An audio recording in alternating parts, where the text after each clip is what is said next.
तो 68% चांस है कि प्राइस अगले 15 दिन में 7,775 से 8,330 की रेंज के बीच में रहे। अब इसका इंप्लीकेशन कैसे कर सकते हैं कि 8,330 के ऊपर की हम कॉल ऑप्शन इसमें शॉर्ट कर सकते हैं और 7,775 की नीचे की हम इसमें पुट और स्ट्राइक प्राइस सेलेक्ट करके हम इसे सेल कर सकते हैं ताकि दोनों का प्रीमियम हमें मिल जाए और वो प्रीमियम एक्सपायरी के टाइम पे लगभग जीरो हो जाए और उतना हमें प्रॉफिट हो जाए। तो ये लेकिन 68% है। अब अगर हम इसे चाहें तो 95% और 99% भी कर सकते हैं।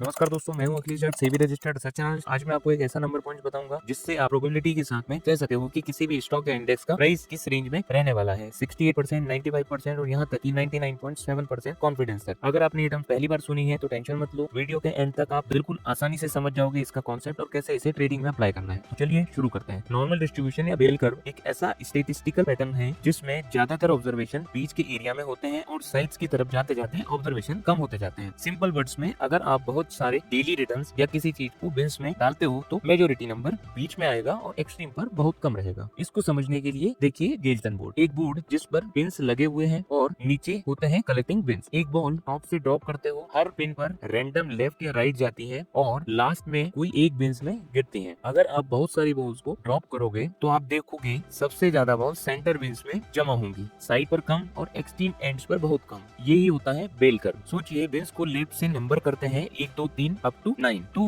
बीच वाली बिन यानी फिफ्थ बिन वो है जिसे हम एवरेज या मीन कहेंगे। ये एवरेज रेफरेंस पॉइंट होता है। अब देखिए डेटा एवरेज के अराउंड कैसे स्प्रेड हुआ है, इसको हम कहते हैं डिस्पर्जन, जिसे मेजर करते हैं स्टैंडर्ड डेविएशन से। अगर हम बोलते हैं कि -1 एचडी टू +1 एचडी, इसका मतलब होता है एवरेज से 1 एचडी लेफ्ट और 1 एचडी राइट, यही होता है 1 एचडी रेंज। और जब कोई कहता है 2 एचडी तो इसका मतलब होता है एवरेज से 2 टाइम्स स्टैंडर्ड डेविएशन लेफ्ट और 2 टाइम्स स्टैंडर्ड डेविएशन राइट, और ऐसे ही होता है 3 एचडी। अगर मैं आपसे पूछूं, मैं एक बॉल ड्रॉप करने वाला हूँ, कौन सी बिन्स में ये बॉल जाके गिरेगी, आप शायद प्रेडिक्ट नहीं कर पाओगे। क्यों? क्योंकि बॉल का पाथ जो है वो रैंडम होता है। लेकिन मैं आपसे कह सकता हूँ जो रेंज में बताऊंगा उसके अंदर गिरने की प्रोबेबिलिटी कितनी है। अगर मैं कहूँ कि बॉल 4 की, अगर बॉल जो है वो 4th से 6th बिन के बीच में जाएगी तो इजीली हम लोग कह सकते हैं कि यहाँ पे इसकी प्रोबेबिलिटी 68% है और हम ये 68% कॉन्फिडेंस के साथ में बोल सकते हैं। अगर मैं कहूँ कि 3rd से लेके 7th बिन के बीच में जाने की क्या प्रोबेबिलिटी है, तो हम आसानी से बता सकते हैं कि 95% चांसेस है कि इन 3rd से 7th यानी 2 स्टैंडर्ड डेविएशन की रेंज में गिरे। अगर मैं कहूँ कि 3 स्टैंडर्ड डेविएशन की रेंज में गिरे यानी 2nd से लेके 8th बिन तक जाने की, तो ये मोर देन 99% प्रोबेबिलिटी इसमें हो जाएगी। हाँ, 1st और 9th में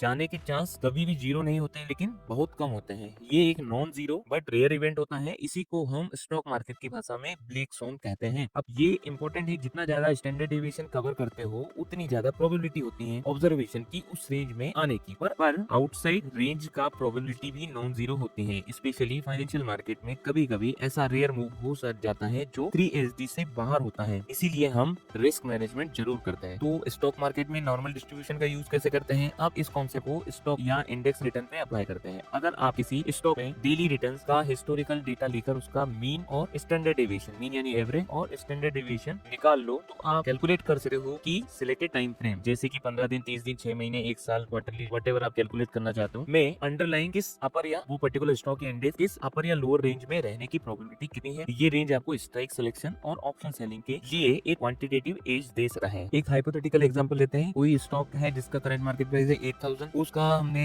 हिस्टोरिकल डेटा लिया 3-4 साल का, उसका रिटर्न हमारा एवरेज रिटर्न निकला 0.04%, डेली मीन रिटर्न ये निकला है और डेली का स्टैंडर्ड डेविएशन हमारा निकला 0.89%। अब मान के चलते हैं कि डे टू एक्सपायरी है, इसमें 15 दिन, 30 दिन, जो भी हम दोनों के लिए कैलकुलेट करेंगे। से फॉर एग्जांपल अगर 15 दिन है तो इसका हमारा एवरेज रिटर्न हुआ 0.4% और वो 15 दिन के निकालने पर ये हमारा इसमें मल्टीप्लाई करेंगे जो कि हो जाएगा 0.6%। 30 दिन के लिए निकालेंगे तो ये हो जाएगा अपना 1.2%। अब इसी तरह से स्टैंडर्ड डेविएशन हमने निकाल लिया, 0.89% था। अब स्टैंडर्ड डेविएशन निकालने के बाद में हमने क्या किया, स्टैंडर्ड डेविएशन और 15 दिन के लिए निकालना है तो इसका स्क्वायर रूट ऑफ 15 लेंगे, मल्टीप्लाई करेंगे जो एक दिन का स्टैंडर्ड डेविएशन होगा। तो ये 15 दिन के लिए आ जाएगी वैल्यू इसकी 3.45% और 30 दिन के लिए आ जाएगी इसकी 4.87%। अब हमने इसमें अपर रेंज निकालनी है और एक लोअर रेंज निकालनी है। तो अपर रेंज के लिए हम क्या करेंगे, अपर रेंज के लिए हम करेंगे जो मीन रिटर्न हमारा, जैसे 15 दिन के लिए निकाल रहे हैं तो 15 दिन का मीन रिटर्न निकला हमारा 0.6% और स्टैंडर्ड डेविएशन हमारा 15 दिन का निकला 3.45%। तो अपर रेंज हो जाएगी 3.45 प्लस 0.6% यानी 4.05 और लोअर रेंज हो जाएगी हमारी 0.60 माइनस 3.45 यानी 2.85%। तो ये 15 दिन के लिए ये निकला हमारा कि इसकी अपर रेंज 8330 हो सकती है और लोअर रेंज 7575 हो सकती है। सिमिलरली अगर हम 30 डेज के लिए निकालेंगे तो ये कैलकुलेशन के बाद में हमारा 8500 हो जाएगा, 8500 ये कैलकुलेशन और 7711 हो जाएगा लोअर साइड का हमारा। तो 68% चांस है कि प्राइस अगले 15 दिन में 7,775 से 8,330 की रेंज के बीच में रहे। अब इसका इम्प्लीकेशन कैसे कर सकते हैं कि 8,330 के ऊपर की हम कॉल ऑप्शन इसमें शॉर्ट कर सकते हैं और 7,775 की नीचे की हम इसमें पुट जो है पुट ऑप्शन की जो स्ट्राइक प्राइस सिलेक्ट करके हम इसे सेल कर सकते हैं, ताकि दोनों का प्रीमियम हमें मिल जाए और वो प्रीमियम जो है एक्सपायरी के टाइम पे लगभग 0 हो जाए और उतना हमें प्रॉफिट हो जाए। तो ये लेकिन 68% है। अब अगर हम इसे चाहें तो 95% और 99% भी कर सकते हैं। कैलकुलेशन मैंने आपको सिंपल बताया था कि अब इसमें अपने 1 HD की जगह अपने क्या कर देना है, 2 HD कर देना है। तो 2 HD करने के लिए हम क्या करेंगे, 2 HD करने के लिए सिंपली हमें क्या करना है कि जो हमने 15 दिन का स्टैंडर्ड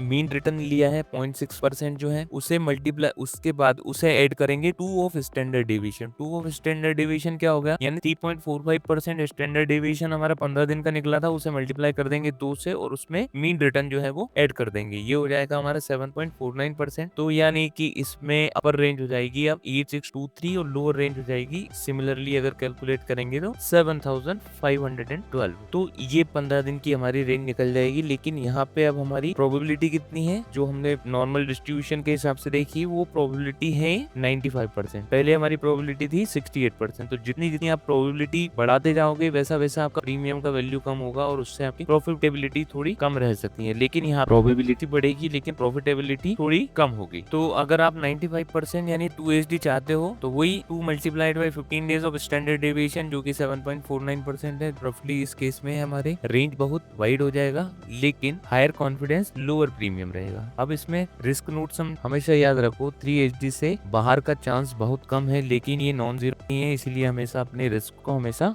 मैनेज करो। तो प्रैक्टिकल टिप्स इसमें क्या हो सकती हैं, एक तो टाइमिंग जो होगा वो हम इसमें कर सकते हैं कि last week of the expiry देख सकते हैं, एक वीक पहले ही जो है एक्सपायरी के इस पर्टिकुलर स्ट्रेटेजी को यूज करेंगे। और जब हमारा OTM जो हमने सेल किया है कभी भी जब भी ATM पे आ जाता है तो हम इसमें एग्जिट कर जाएंगे। SD सिलेक्शन तो स्टैंडर्ड डिवीजन सिलेक्शन के लिए हमें 5-7 दिन बिफोर द एक्सपायरी 1 HD होना चाहिए और अगर उससे और भी ज्यादा जा रहे हैं तो हमें ना इसमें HD सिलेक्शन जो है वो कम से कम 2 HD होना चाहिए। Avoid at the time of event, monetary policy हुआ या कोई बड़ा कॉर्पोरेट इवेंट्स होने वाला है तो उस टाइम पे कभी भी इस स्ट्रेटेजी को यूज ना करें। कैपिटल एलोकेशन इसमें 10% हमारा इस ओवरऑल ट्रेड में कैपिटल यूज होना चाहिए, इससे ज्यादा कभी भी नहीं होना चाहिए। तो दोस्तों आज हमने देखा कि कैसे सिंपल स्टेटिस्टिकल टूल से नॉर्मल डिस्ट्रीब्यूशन और स्टैंडर्ड डेविएशन आपकी ट्रेडिंग को डेटा ड्रिवन और प्रोबेबिलिटी बेस्ड बना सकते। ये स्ट्रेटेजी रिपीटेबल है अगर आप अपने आप को डिसिप्लिन रखो और रिस्क मैनेज करो। तो अगर आप चाहो तो अगले वीडियो में मैं एक्सेल कैलकुलेटर से Nifty index step by step calculation करके दिखाऊंगा और कुछ रियल स्ट्राइक सिलेक्शन जो कि हिस्टोरिकल रहेगी, क्योंकि करंट में अभी सेबी के रूल्स के हिसाब से आप लाइव मार्केट का एनालिसिस नहीं दिखा सकते हैं। हमें जो भी करेंगे वो या तो हाइपोथेटिकल होगा या फिर प्रीवियस होगा। तो हम प्रीवियस कोशिश करेंगे 5-6 महीने पुराना का हम एक्सेल में निफ्टी इंडेक्स का हम वो स्टेप बाय स्टेप किस तरह से हम लोग इसे यूज कर सकते हैं मैं आपको दिखाऊंगा। मैं हूं Akhilesh Jat, SEBI registered research analyst. Video पसंद आया हो तो लाइक करें, शेयर करें और कमेंट में बताएं कि ये वीडियो आपको कैसा लगा। Thanks for watching, see you in the next video. Happy trading.